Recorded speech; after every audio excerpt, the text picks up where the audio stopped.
Қайырлы күн достар. Бүгін біз рогалики және тоқаштар дайындайтын боламыз, яғни плюшки. Ол үшін бізге ыстық сүтімізді ыдысымызға құйып, дрож қантымызды салып, опара істеп аламыз. Яғни 15 минуттай бетін жауып демалдырамыз.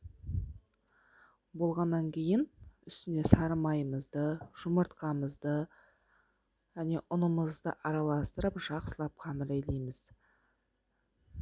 Қамырымызды илеп болғаннан кейін жарты сағат бетін жауып, қайтып қайтарамыз.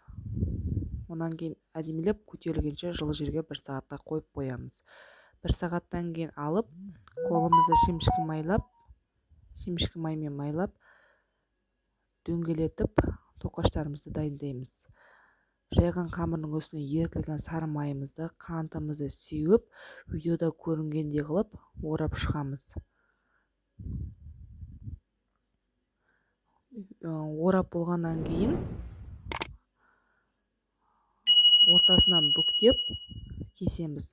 Яғни бізде жүрек пішіні булочкалар пайда болады. Барлығын табамызға салып, бетіне жұмыртқамызды сеуіп, алдын ала қызып тұрған пешке 30 минутта пісіріп аламыз.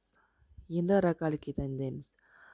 Рогаликиді жаңағыдай тесті дайындап, әдемілеп жайып, ортасына қалауларыңызша варенье, шоколад, сгущенка қоссаңыздар болады. Табамызға салып, 20 минут көтерілгенше қойып, бетіне жұмыртқамыздың сарысынан жағамыз.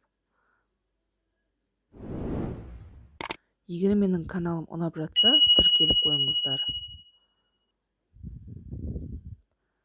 20 минуттан кейін жұмыртқаның бетіне жағып, пешімізге жібереміз.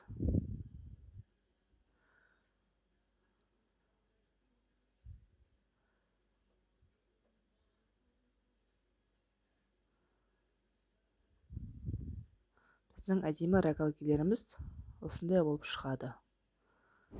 Сіздерге көп рахмет.